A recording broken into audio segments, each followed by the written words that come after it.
Buenas noches. Antes que nada, daros las gracias a todos los asistentes por venir a esta presentación de nuestro colaborador, que hoy con el Foro Faro y el Faro como diario, pues tenemos el placer y el gusto de presentar una pequeña muestra de lo que ha hecho Juan Luis Aróstegui durante muchos años. Y paso a dedicarle unas pequeñas palabras y contar un poco la relación del Faro con nuestro colaborador Juan Luis Aróstegui. Hace algo más de 16 años que viene colaborando jueves tras jueves, sin fallar un solo jueves, con su artículo de opinión, a veces a gusto de unos, a veces a disgusto de otros, pero lo que hay que decir que la constancia y la colaboración que tiene con el diario ha sido extensa. Si multiplicáramos esa cifra por la semana que tiene el mes, se puede decir que ha hecho más de 850 artículos. Esto es casi un récord. Yo no creo que haya otro colaborador en la historia del Faro que haya sido tan constante como Juan Luis. Es cierto que sus opiniones, como digo anteriormente, pues no siempre son a gusto de todos. Él escribe. A mí me gusta Juan Luis Aróstegui más como escribe que como habla.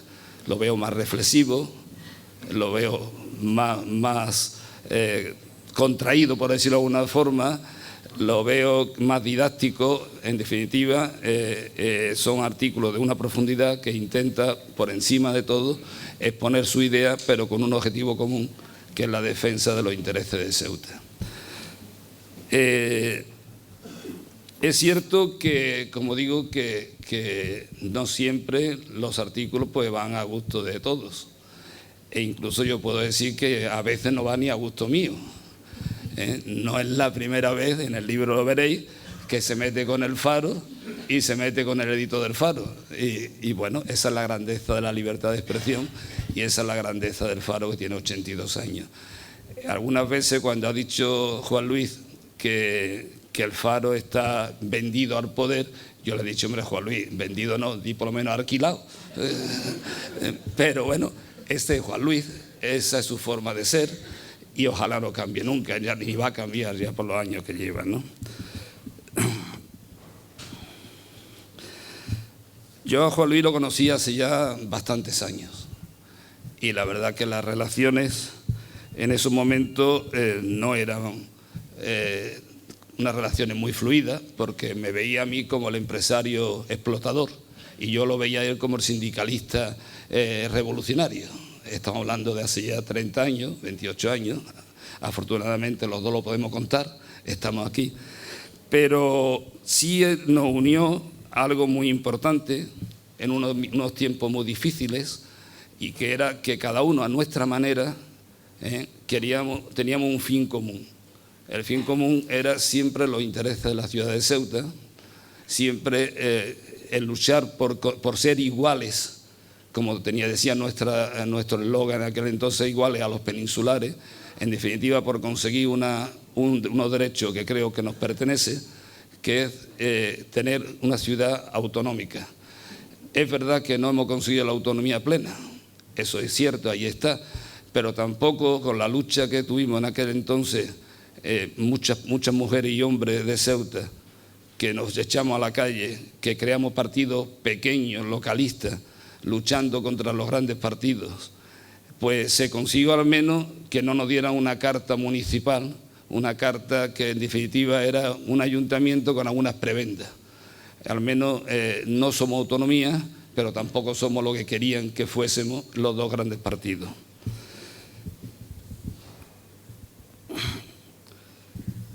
Yo creo que la defensa en aquel tiempo de la autonomía nos hizo unirnos, y voy a contar una anécdota de esa unión.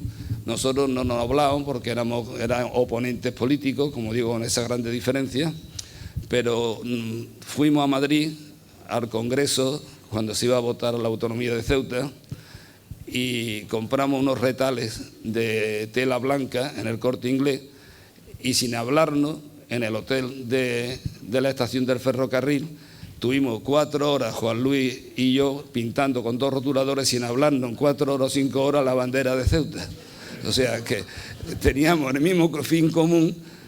Esa bandera la quisimos sacar, sacamos y pintamos 2 banderas, las sacamos en el Congreso, y cuando las cámaras de la televisión nos expulsaron del Congreso y las cámaras de televisión ya no nos podían enfocar, pues nos calentaron bien calientitos, nos pusieron bien en los servicios de seguridad. Yo recuerdo que algunos, entre ellos yo decía que somos una autoridad, somos teniente alcalde de Ceuta, pues más tortas nos daban. O sea que desde entonces en esto coincidimos, y hoy puedo decir con orgullo que yo soy amigo de Juan Luis Aróstegui.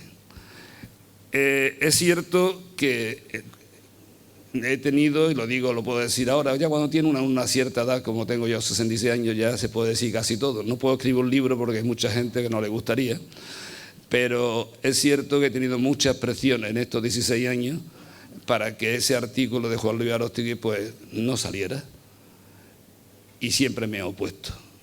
Me he opuesto en 2 sentidos. Primero, porque la libertad de expresión y el Faro es lo que es durante 82 años, porque admite la opinión de todo el mundo, salvo lo que limita la Constitución. Y también lo tengo que decir, para no mentir a nadie, lo que limita los intereses económicos del periódico. Sin la vivencia del periódico no estaríamos viviendo 82 años. Pero nunca se le ha cortado una coma a Juan Luis Aróstegui. Ha dicho, como digo, lo que... Y hoy puedo presumir y puedo decir con orgullo que me siento honrado con presentar este libro, a pesar de que se me pone a parir en algunos artículos a mí y al Faro. Era años muy difíciles aquello. Era años difíciles porque ahora, sobre todo la gente joven, no pueden pensar lo que había que luchar cuando nos quedábamos con una hoguera calentándonos noche tras noche en la Plaza de los Reyes pidiendo autonomía ya durante muchos días, o cuando teníamos que ponernos en contra, como digo, de los 2 grandes partidos que siempre han estado de acuerdo en no darnos lo que nos pertenece. Pero esa lucha y esos tiempos difíciles fueron los que hicieron crecer. Es verdad, y tengo que decirlo, que algunos nos retiramos cansados, mientras que Juan Luis tiene la gran suerte y la gran fortaleza de seguir luchando por lo que cree, por lo que él cree que es lo mejor. Yo, que no comparto algunas de sus opiniones, otras muchas sí, tengo que decir que siempre han mirado de Juan Luis 3 o 4 facetas de su vida. No voy a decir aquí quién es Juan Luis porque de sobra es conocido. Tan conocido que es raro el año que no sale en el mundo entre los más influyentes, los 10 últimos influyentes, en una especie que hace el mundo. Es tan influyente que todo el mundo le pide cosas y después no puede conseguirle y queda mal. Por eso algunos no le votan, porque son tantos los que piensan que tienen esa fuerza que muchas veces pues no puede conseguir lo que él quisiera. Y digo que hay 3 o 4 facetas de su vida que a mí siempre le he tenido un gran respeto. Primero es su dedicación y su organización. Yo nunca he podido comprender cómo se podía estar dando clase por la mañana. Además, intenté comprobarlo en otra época, llamarlo a la hora de clase, eso era sagrado, es imposible, no estaba para nadie, era para sus alumnos. Después se organizaba para tener tiempo para la política y hacer una oposición dura. Después resulta que a la 1 estaba en el sindicato y hacía las misiones del sindicato. Después se echaba la siesta y se iba a jugar el partido de Furbito. Y yo creo que lo que menos tiempo le ha dedicado ha sido a su familia. Yo creo que, porque es que no sé cómo se puede sacar energía, hacer tantas cosas sin fallar a ninguna y cumpliendo con todas. Es un tema para mí importante. Otro tema importante es su honradez, y lo digo con mayúsculas, ¿no? Y no se trata de la honradez porque yo lo viera como una persona que indudablemente no ha aspirado a nada más que a hacer bien para los demás. No ha sido egoísta para él. Podía haber estado en Madrid, podía haber hecho lo que hubiese querido, podía haber sido secretario general del PSOE, podía haber hecho una carrera, pero no estaba en sus planes. Nunca ha sido egoísta para él, ha sido egoísta para los demás. Y en ese camino, pues yo creo que se ha sacrificado por muchas personas, sobre todo por los más necesitados, por aquello que más falta hacía que alguien lo defendiera, y lo sigue haciendo. Esa es una faceta también que me ha llamado siempre mucho la atención, su falta de egoísmo personal, su falta de y su entrega hacia los demás. Yo no quiero extenderme más, decir que entre las virtudes que tiene, que son muchas, y también algún que otro defecto, Juan Luis, yo siempre he dicho, y lo digo aquí públicamente por primera vez, que está contigo en el despacho hablando, te dice una cosa, pero como hay que, fuera ya 3 periodistas, le pone un micrófono y dice lo que le da la gana. O sea, él siempre se expresa como piensa, ¿no? Y creo que eso es positivo y nadie lo va a hacer cambiar. Por lo tanto, yo, Juan Luis, hoy me siento orgulloso que presente como en el Foro Faro una recopilación. Sería imposible, sería un libro gordísimo si tuviésemos que poner los 800 artículos que ha escrito, pero una recopilación que yo lo he leído y creo que son temas muy candentes, muy importantes, y sobre todo son temas que hayan pasado algunos años desde que se escribieron un artículo, tiene vigencia. Y el tercer tema para mí fundamental también de mi admiración hacia Juan Luis es el tema de la comprensión, de querer una Ceuta de todo y para todo, una Ceuta igualitaria. Esto le ha creado muchos problemas, mucha crítica, porque todavía hay quien no entiende la realidad de Ceuta. Todavía hay quien piensa que hay 2 castas, los preferentes y los que no son preferentes. Y Juan Luis está haciendo una labor tremenda en unificar, en que todos seamos iguales, dejando aparte la etnia, la religión, su modo de vida, su categoría social, sino él está luchando y, como digo, esto le ha creado, yo lo puedo decir con fundamento, porque tengo información de todas partes, como podéis entender, un medio de comunicación tiene mucha información, y esto le ha creado mucha crítica, pero él sigue constante y creo que está acertando. Creo que ese es el camino que debemos seguir. Él lo intenta a través de sus escritos didácticamente explicarlo. Ceuta se necesita una convivencia real, una convivencia compartida, una convivencia donde todos tengamos nuestro sitio y donde todos nos podemos sentir españoles y ceutíes, pero de igual a igual. Y es una labor para mí importante y que yo quería destacar esta noche de Juan Luis y que animo a seguir luchando y que lo animo a que siga en ese camino. Y yo no voy a extenderme más porque ahora va a explicar contenido del libro mi compañero, pero yo tengo que decir que primero darte las gracias, Juan Luis, por ser como eres, y segundo, decir que si no existiera Juan Luis en la política local, teníamos que inventarlo. Muchas gracias.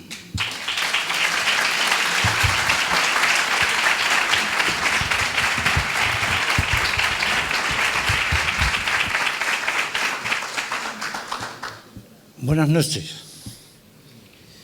La presentación de un libro es siempre un acontecimiento feliz y yo espero no estropearlo. Juan Luis se ha empeñado en que esté aquí. Y ese acontecimiento, académicamente, parece que es la costumbre, empieza por hacer un perfil de Juan Luis. Rafael prácticamente ha hecho un perfil amplio de Juan Luis, así que a mí poco más me queda que contaros o contarles cómo nos conocimos.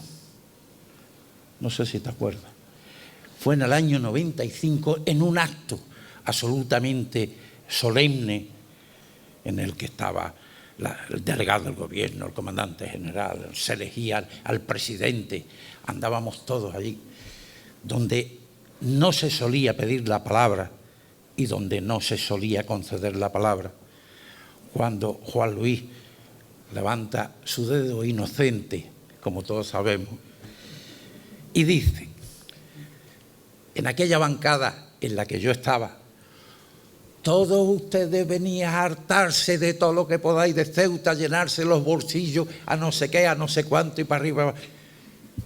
Ese es el perfil que yo conocí de Juan Luis. Y hoy estoy aquí encantado. encantado con él. Y paso a meterme en harina.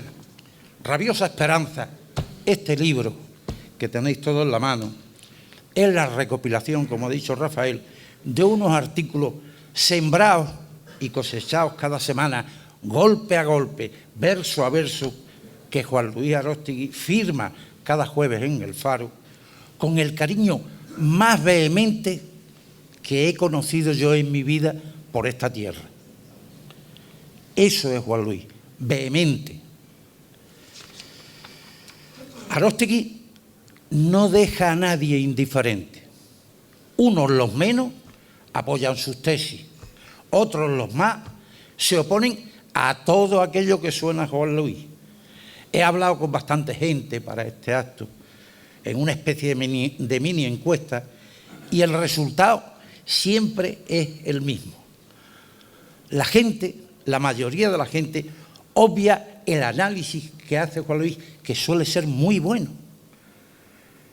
Lo obvia, se olvida de él y agrega: es que hay que ver cómo dice las cosas Juan Luis. Claro. Y la conclusión es que el cómo dice las cosas prevalece sobre la realidad expuesta, sobre las cosas. Una vez más, nosotros, como seres humanos que somos, confundimos el qué con el cómo. Todos sabemos, no hace falta que Juan Luis lo escriba, que Ceuta es un pequeño territorio reivindicado, fronterizo y fenicio, en el que diariamente se dan codazos etnias, religiones, idiomas, culturas, intereses particulares, posicionamientos políticos, racismo y contrabandos. No sé si el silencio es que estáis asintiendo a lo que he dicho, pero eso es lo que yo veo, y llamemos a las cosas por su nombre. Y todo ello, todo esto está apretadito, lo más apretadito posible, en una densidad de población que supera los 4.200 habitantes por kilómetro cuadrado, lo que es una exageración. Por eso nos estorbamos, siempre estamos chocando. Yo quiero pedirles, por favor, a cada uno de ustedes que lea este libro. Léanse este libro y, si quieren, léanselo con un rotulador negro, tachando sin misericordia el cómo dice las cosas Juan Luis. Porque merece la pena, porque no se trata nunca en este libro de una postura personal y política, y porque al final conocer Ceuta es quererla y nos vendrá a todos bien. Y porque, con respecto a la población, ¿saben ustedes que aquellos ceutíes que se acogieron a la regularización administrativa allá por el año 80 para obtener la nacionalidad española se vieron obligados a renunciar a sus apellidos, que fueron sustituidos por los nombres propios de sus ascendientes paternos? Pongo un ejemplo por si no me he explicado bien. Como todos ustedes saben, yo me llamo Alberto Núñez Tomé. Si yo me hubiera acogido a esa regularización con 19, 18, 21, 23 años, yo hoy me llamaría Alberto Manuel Francisco. Eso ha ocurrido aquí. Y es un buen ejemplo, el primero que he querido exponer. ¿Por qué? Porque un partido ceutí, que no me importa el que sea, que no quiero decir, cada cual sabe lo que pasa en su casa, presentó una moción en la Asamblea de Ceuta y con un solo sentimiento se levantaron 25 brazos, todos los que había en la Asamblea, aprobando la moción por unanimidad. No va a ser la tarea fácil. No se queda en esa aprobación que se hizo en aquella Asamblea. No, esto depende del gobierno de la nación. Pero Ceuta lo dijo con una sola voz, lo dijo al unísono, y deberá repetirlo para devolver a esos ceutíes sus apellidos y su identidad familiar. Eso forma parte de este libro. Eso no tiene ningún color político. Por eso nadie tiene que hacer una renuncia a sus principios, a sus creencias o a ninguna cosa. Unirnos, pero además de unirnos, lo que hay que hacer es insistir. Porque eso llegará a Madrid, todos lo sabemos, y muchas cosas se han aprobado por unanimidad. Hablaba Montero de los estatutos de autonomía.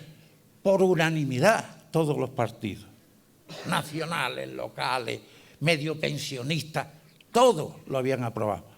Pero las cosas se quedaban a mitad de camino, se quedaban en el barco, en el estrecho, en el tren, no sé dónde se quedaban.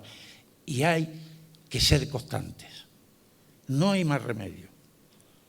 En 1983 se había completado el mapa de las comunidades autónomas, 17 estatutos. Ceuta y Melilla no estaban. Y hoy, todos ustedes lo saben como yo, estamos en una situación alegal. No es ilegal, pero tampoco es legal. No es lo que dice el artículo 137 de la Constitución, no es lo que dice la transitoria quinta. Pero hay más. ¿Saben ustedes, y está en este libro, que Ceuta no encontró un tratamiento en la Unión Europea como región ultraperiférica? Otro tema pendiente. ¿Sabían ustedes que Ceuta no forma parte de la Unión Aduanera? Otro tema pendiente de Ceuta, que parece que no es el momento, ¿no?, todavía de solucionarlo. ¿Sabían ustedes que Ceuta no está incluido en el llamado paraguas de protección de la OTAN? Supongo que los que están más al día, todos ustedes, sabrán lo que ha pasado con los barcos rusos hace poco. No estamos en el paraguas de la OTAN, pero la OTAN llama, da órdenes que van de aquí a allí, de allí a aquí, de allí a no sé dónde, y llega aquí, y nosotros somos los que le decimos a esos señores que no los podemos suministrar. Bien. ¿Sabían ustedes que Ceuta no tiene aguas territoriales? Y cuando llega aquí la barca esa, el barco ese de Marruecos, le llamamos paso inocente. A nosotros que nos gustan los eufemismos. Llegan hasta la bocana y les llamamos paso inocente. Y ¿sabían ustedes que uno de los problemas estructurales que dificultan cuando no impiden el desarrollo de Ceuta es la escasez de suelo? E íntimamente unido con esto, ¿sabían ustedes que el 40% del suelo de Ceuta pertenece al Ministerio de Defensa? Ceuta lo necesita y el Estado se lo vende al Estado. El Ministerio pasó con la manzana del Rebellín y pasaría con muchos otros territorios que Ceuta necesita para su desarrollo. Pero llegado a este punto digo, y todas estas circunstancias, todas estas diferencias, a cambio de esto, ¿saben ustedes cuál es el nivel de subvenciones que Ceuta recibe del Estado? Un día se revolverá contra nosotros. Los catalanes, que son estupendos contables, ya dicen, ¿cómo es posible que lo que se recauda aquí vaya para sostener a Ceuta? Se lo preguntan mucha gente. Pero ¿saben ustedes que Ceuta está a la cola en la lista de esfuerzo fiscal de toda España? También se revolverá contra nosotros un día. Porque somos caros, somos costosos y no aportamos nada, sino que recibimos de todos los demás. ¿Conocen ustedes los niveles de pobreza de Ceuta, en los que aquí tienen un recuerdo? En este caso afirmo, como todos ustedes saben, según algunos medios de comunicación de ámbito nacional, en Ceuta y Melilla se cuece un proceso de radicalización islamista importante. La noticia de hace unos días es otra realidad de este pueblo. Y ahora trato de perfilar un poco más el análisis para no aburrirle. Y en lo laboral, ¿Conocen ustedes las cifras de paro en Ceuta? Astronómicas. Pero ¿sabían ustedes que Ceuta ostenta la mayor tasa de paro juvenil de toda la Unión Europea? El 60%. ¿Qué decimos a estos jóvenes que hay aquí? O los que no han venido, porque la razón que sea. 60% de nuestra juventud ni encuentran, ni nosotros hemos sido capaces hasta ahora, y me incluyo porque estuve en política un tiempo, para solucionar ese problema. Acabemos con educación. ¿Sabían ustedes que en Ceuta existe un colectivo de niños y niñas en edad escolar a los que por papeles y postura se les niega la escolarización? También eso es Ceuta. Ahora ya no les pido que lean este libro. Ahora afirmo que este libro es imprescindible por el análisis, porque las dificultades no son de un día para otro, porque las soluciones deben ser colectivas, yo diría unánimes, como fueron las de los apellidos, y constantes, para que no se queden en el estrecho, ni en el talgo, ni en una mesa en Madrid. Cuantos a tus playas llegan, encuentra aquí su hogar, dice el himno de Ceuta, que siempre nos emociona. Cualquier persona que quiera a Ceuta, cualquier político que tenga que ver hoy con Ceuta, cualquier joven que quiera acceder a la política de Ceuta, debe conocer y comprometerse con las debilidades que analizan este libro y otras que nos acarreará el futuro, sabiendo que las soluciones son difíciles y lentas. Corren malos tiempos. Los catalanes, parte de los catalanes quieren ser independientes, parte de los vascos quieren ser independientes. Todos los ceutíes queremos ser españoles. Los gobiernos de turno, y lo digo en plural, no oyen ni a uno ni a los otros.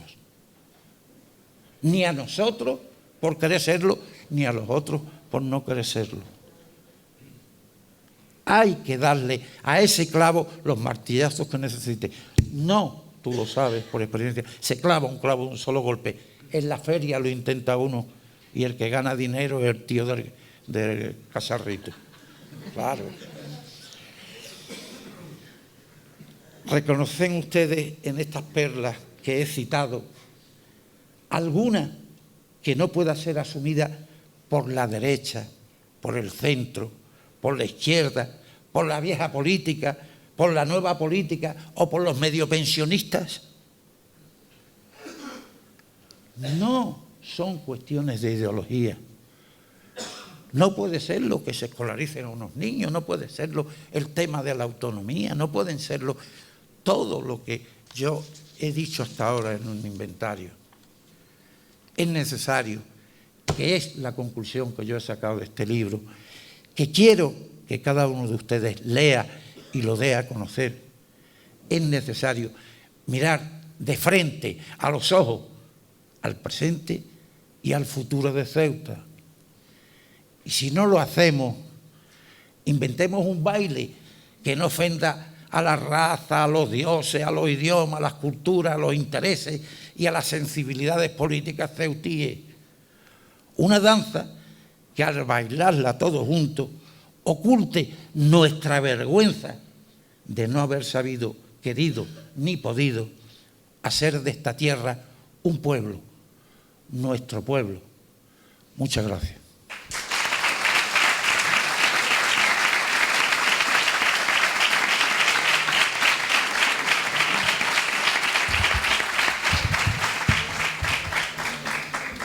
Bueno, a mí me han asignado el papel de cerrar este acto y por lo tanto pues he asumido el compromiso de hacerlo de una manera breve.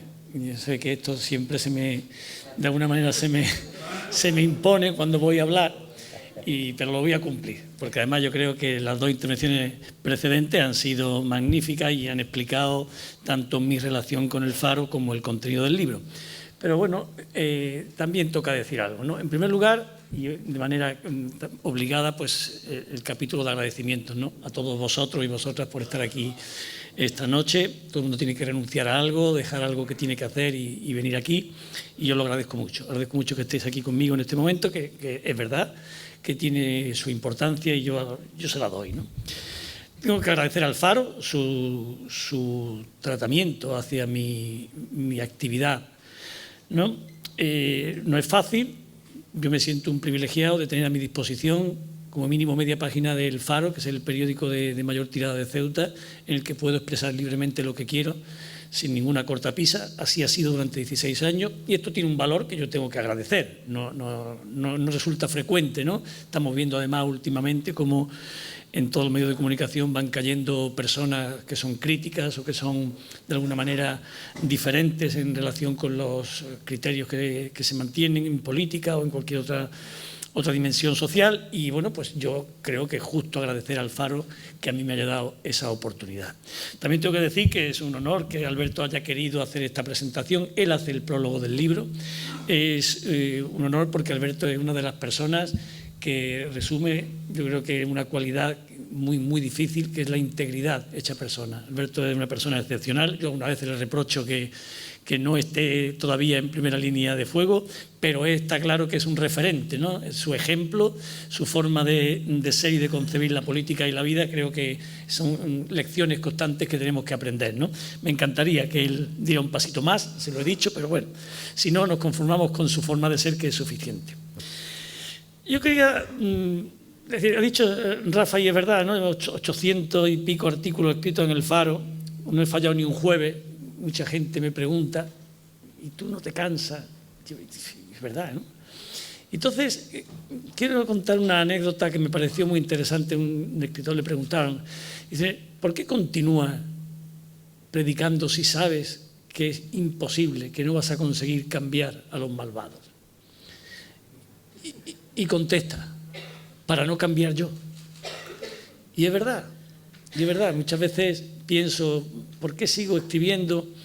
Sé que los escritos llegan a pocas personas, a muchas le llegan lo superficial, pero yo no quiero cambiar mi forma de pensar. Y vivimos un tiempo muy difícil en el que hay una terrible inseguridad ciudadana, pero no de la que dicen de esa de la policía, sino de que cuando te descuidas te roban un principio. Una especie de tsunami que recorre el mundo ahora, en el que todos los principios que nos han hecho mejores personas están hoy en cuestión, o de una manera muy civilina, muy taimada, nos los van robando, nos van poco a poco aislando, nos van desarmando. Y esto a mí me preocupa, ¿no? Y esto yo lo combato pensando, y escribo para pensar y pienso para escribir, ¿no? Fijaros hasta qué punto es este movimiento civilino. El otro día tuve la ocasión de leer una disquisición de un filósofo especialista en filosofía política y hacía una disquisición sobre cómo nos han convencido de lo bueno que es la empatía. Y decía, es que estamos ante una trampa. La empatía significa ponerse en el lugar del otro, pero nada más. Es un término de distancia. Antes existía la compasión. La compasión significaba que tú no solamente veías en la persona ajena un problema, sino que tenías el afán de cambiar esa situación, de ayudarlo, de superar sus dificultades. Y esto lo hemos ido trastocando poco a poco por la empatía de la que todos nos sentimos muy orgullosos. Decimos, hay que tener empatía, que es que nos ponemos en el lugar del otro, pero ni muchísimo menos con la intención de resolver su problema, sino para comprenderlo, y allí hemos terminado. Cosas que parecen buenas, en el fondo obedecen a una manera de concebir la vida que o combatimos o nos arrolla, que es el hacer de todo, de cualquier pequeña cosa, un problema personal infectado hasta el tuétano del egoísmo. el principio de solidaridad, que era algo hermoso que hacía a los hombres y mujeres sentirse partícipes de un sentimiento colectivo, de aventuras, de pasiones, de metas, de objetivos, de superar dificultades. Hoy la solidaridad es una característica muy cercana a una generosidad distante y caritativa. Todo el mundo es solidario porque se desprende de lo que le sobra, sin más alcance que sentirse aliviado en su conciencia. No nos ponemos a trabajar por todos y esto a mí me preocupa. Por eso me gusta, y siempre que tengo ocasión lo digo, que la única receta que hay para evitar esta manipulación gigantesca que estamos padeciendo es pensar. Pensar con espíritu crítico sobre cada cosa que nos pasa, sobre cada hecho que vemos, sobre cada circunstancia, sobre cada situación. Y esto me gusta, lo hago también, lo hago en relación con Ceuta, permanentemente, porque si hay un sitio donde los problemas se superponen, se aglutinan, se acumulan, y como decía Alberto, creo que muy bien explicado y muy gráficamente, ¿no?, donde tantas cosas difíciles se suman dándonos codazos, eso es Ceuta, ¿no? Por tanto, creo que es bueno seguir pensando sobre los problemas de esta ciudad, seguir reflexionando sobre cómo dar solución a los problemas, sobre cómo cambiar las actitudes, sobre cómo involucrar a todos en una tarea colectiva tan difícil y a la vez tan apasionante. Por eso sigo escribiendo todos los jueves sobre cuestiones relacionadas con nuestra ciudad. Alguna vez no me gusta hacerlo, no suelo escribir sobre temas de política nacional o de problemas, más que nada porque creo que está todo siempre mejor dicho de lo que yo pudiera hacer, ¿no? Hay mucha gente buena escribiendo en muchos sitios. Yo creo que tenemos que fomentar ese canal de formación que es la lectura. Pero de Ceuta sí creo que hay escasos testimonios, ideas y propuestas. Son pocas las personas que quieren pensar sobre los problemas de Ceuta y transmitirlos y exponerlos. Aunque, como decía Rafa hace un momento, desde posiciones distintas. Aquí está José María Campos, que es una persona con la que he discrepado durante muchos años, pero que siempre ha estado en una tesitura de reflexión activa sobre los problemas de Ceuta, y me parece una labor encomiable. Ojalá hubiera muchas más personas que desde su punto de vista hicieran este esfuerzo. Esto es lo que a mí me mueve y lo que hago. Cuando Rafa me propone hacer este libro, que he intentado que sea un libro útil, sobre todo, útil porque, bueno, es verdad que yo escribo de una manera que muchas veces puede resultar ofensiva o puede resultar agresiva o puede resultar como se quiera, pero en todo y cada uno de ellos hay siempre un pozo de reflexión y de invitación, ¿no? Yo ordené los artículos que creo que son los que pueden ayudar a comprender la ciudad en este momento, en una coyuntura difícil.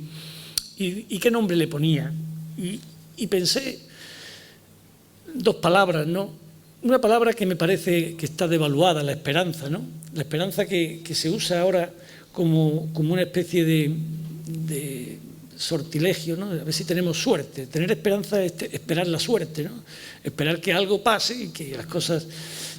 Dice, bueno, mientras hay vida hay esperanza. Eso quiere decir que no tenemos que molestarnos, que no tenemos que implicarnos, que no tenemos que sufrir porque hay esperanza, ¿no? Yo creo que la esperanza de verdad, la esperanza que vale, la que definía Lorca magistralmente y otros muchos autores, es la utopía. La esperanza es el sentir que la vida de uno es plena si es capaz de ponerla en consonancia con determinados objetivos, determinadas metas que no ya de uno propia, sino de la propia humanidad o del propio pueblo de Ceuta, en nuestro caso, están ahí, están presentes y las queremos, ¿no? Esa es la esperanza. Yo creo que Ceuta debe tener esperanza, ¿no? Y también creo que Ceuta debe tener rabia. Yo soy un fanático seguidor de Silvio Rodríguez, ¿no? Creo que muchas personas, ahora lo comentaba con un amigo Víctor, hace un momento muchas personas nos hemos formado en las canciones de aquella época y hay autores que son, desde luego, pues casi la banda sonora de nuestras vidas, ¿no? Uno de ellos es Silvio Rodríguez, el cubano, y un poema muy bonito, una de sus canciones que se llama Días y Flores, hablaba de la rabia y decía: la rabia es mi vocación. Yo creo que, yo comparto, yo creo que la rabia es también mi vocación. Yo creo que la rabia es la pasión más fuerte que puede tener un ser humano, que va más allá de la indignación y que es el motor de la rebeldía.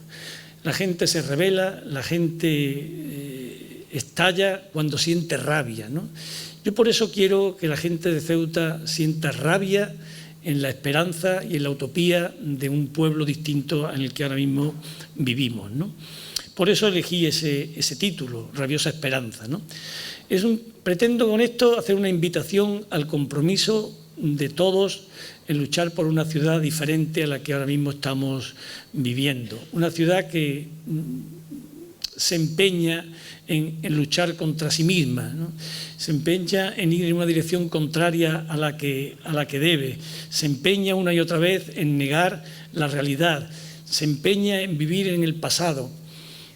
Yo no lo sé, no sé si seremos capaces, las personas que confiamos todavía en cambiar las cosas, pero yo creo que merece la pena luchar por esta ciudad, merece la pena el esfuerzo de que hagamos la Ceuta del futuro. Una Ceuta que es muy diferente. Esta mañana me preguntaban en la radio, me han entrevistado, bueno, llevan mucho tiempo escribiendo, las cosas han cambiado, son como antes. Digo, no, las cosas han cambiado todas y todas a peor. A peor quiero decir que nunca hemos sabido atajar ningún problema de lo que hemos encontrado, ni hemos sabido prever las consecuencias de las cosas que nos pasaban y que no hemos sabido analizar lo que realmente es esta ciudad. Y hemos ido siempre detrás de los acontecimientos, ¿no? Esto es lo que yo creo que tenemos que cambiar. Yo creo que tenemos la necesidad vital de cambiar, ¿no? Yo leí ayer, por eso lo voy a decir hoy porque me llamó la atención, y lo leí justo ayer, no lo había leído nunca, el barco de Teseo. ¿Y eso qué es? Y lo leí y cuentan un barco al que se le van cambiando todas las piezas, una a una. Con el paso del tiempo se han cambiado todas las piezas. Y al cambiar todas las piezas, el barco ya está en condiciones y vuelve a zarpar. Ese era el barco de Teseo. Una persona recoge todas las piezas antiguas y las ensambla y tiene otro barco. ¿Cuál era el barco de Teseo?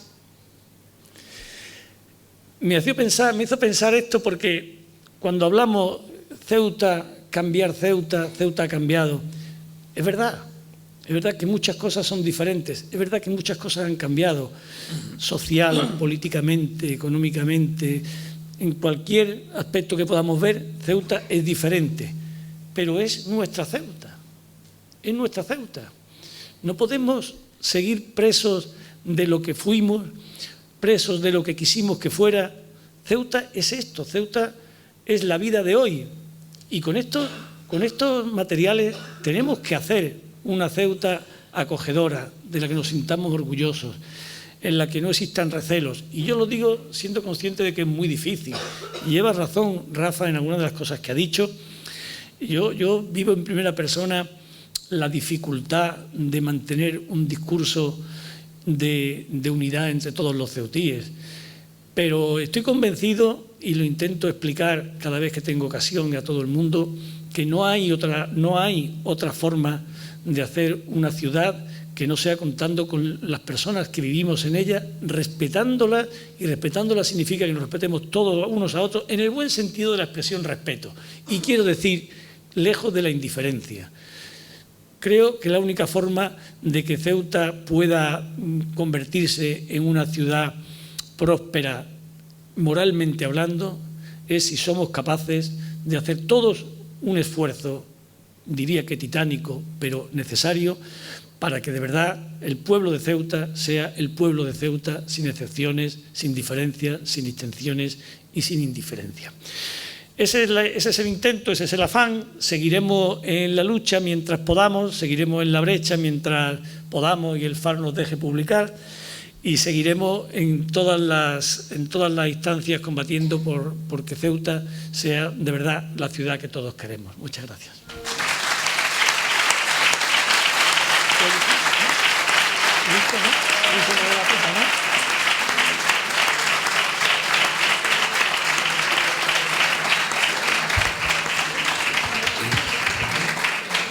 Ahora, si alguien quiere hacer una pregunta al autor del libro, se la puede hacer y después tomamos un refresco, un aperitivo que nos tienen preparado. Refresco, vamos ya, que ya no hemos pasado.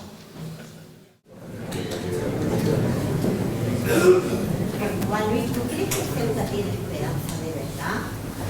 ¿Ceuta no tiene esperanza? Yo creo que Ceuta tiene desencanto. Tiene desencanto, miedo, incertidumbre, pero yo creo que sigue conservando esperanza. Creo que sigue conservando esperanza. Pero es verdad, yo no voy a negar, no creo que estamos en un momento muy difícil. Pero yo creo que la clave está, al menos así lo entiendo yo, la clave está en que consigamos conectarnos. El problema es que Ceuta ha perdido la esperanza porque en Ceuta sigue imperando desgraciadamente la división. Y la división y el recelo impiden que haya metas comunes. Estamos más pendientes de la persona que tenemos al lado, criticarla o al revés, que de unirnos para buscar cosas en común. Y ese es el problema. Por eso yo creo que el nudo gordiano de nuestra ciudad en este momento es la interculturalidad. Lo repito incansablemente porque creo que es lo que puede desencadenar ese proceso de ilusión colectiva. Mientras no haya un sentimiento de unidad, de que nos sintamos todos que formamos parte de algo en común, mientras nos sigamos viendo desde la distancia, es imposible plantearse alguna meta superior. Pero la esperanza o la utopía, como yo quiero llamarlo, está ahí. Está ahí. Estamos esperando que podamos entre todos dar ese salto que nos falta y convertirnos en, de verdad, ciudadanos de Ceuta, y eso significa sentirnos todos del mismo pueblo. Hablando de esperanza, yo creo que a pasar de los años continuamos en la lucha, preferimos perder el combate por caos antes que tirarlo todo. Bueno, yo creo que eso es... Yo también, en ese sentido, no quiero... Yo creo que la gente joven de Ceuta es buena y bueno, hay de todo, ¿no? Pero yo estoy muy satisfecho de ver muchas cosas que me encantan y que ponen de manifiesto que hay una semilla, ¿no? Yo comparto mucho movimiento de gente joven que quiere esta tierra, pero la quiere no con la señal de identidad antigua, sino las nuevas de una mente abierta, de una forma distinta de entender lo que es las relaciones personales y las relaciones humanas. Yo veo y comparto con gente joven cómo defiende a los inmigrantes, cómo defiende cosas en contracorriente y lo hace a pecho descubierto con mucha ilusión y muchas ganas, ¿eh? Yo creo que en ese sentido soy optimista. Hay gente joven, es verdad que son minorías, pero es verdad, pero también es cierto que la historia enseña y demuestra que todos los procesos de cambio empiezan por las minorías, ¿no? Es completamente imposible que un cambio esté tutelado por la mayoría por razones obvias es siempre conservadora, ¿no? Y yo en ese sentido digo, bueno, los que llevamos mucho tiempo, no, pero yo rompo lanza porque llevan menos tiempo, pero lo hacen muy bien, ¿eh? Lo hacen muy bien, con muchas ganas, con mucha inteligencia, y yo creo y confío que sean capaces de contagiar todos esos valores para conseguir esos objetivos, ¿no?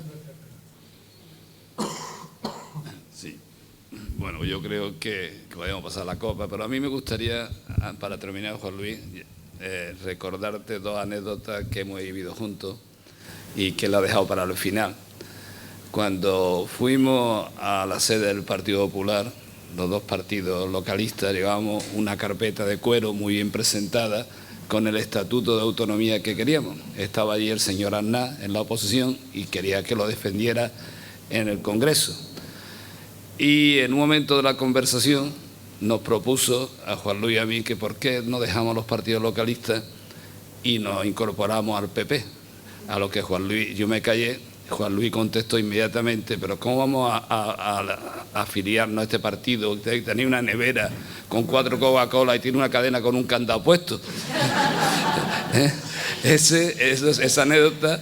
Y después, con el actual presidente, sí, eso es verdad, es un hecho que lo hemos vivido.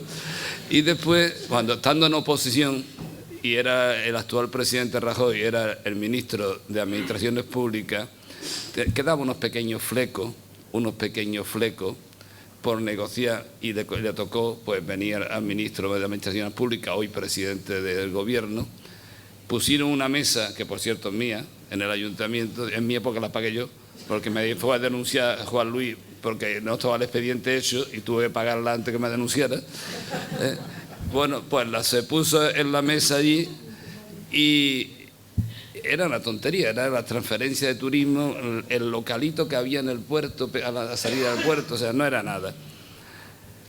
Y no estábamos de acuerdo con la valoración que se hacía, evidentemente Juan Luis y yo como oposición, los dos partidos localistas, el PP dijo que sí inmediatamente, el PSOE creo que no asistió, y en un momento intervino el señor Rajoy para decir, hombre, no, estamos hablando de una insignificancia de estos pocos dineros, a lo que Juan Luis contestó, tú te callas que tú eres ministro y te pagamos entre todos.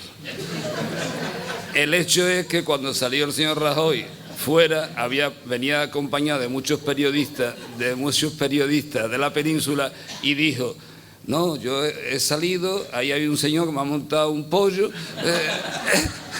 O sea, esta anécdota la he vivido, de las muchas que hemos vivido, Juan Luis Aróstegui, en los buenos tiempos y en los malos tiempos. Y por eso ya termino, y estoy muy de acuerdo con él, por eso le pedí en mi última intervención, en mis palabras, que continúe hasta que haya ese relevo, que como bien dice, y también creo, Juan Luis, que debe de haberlo, un relevo de juventud que luche por la esperanza que todos deseamos para Ceuta. Muchas gracias.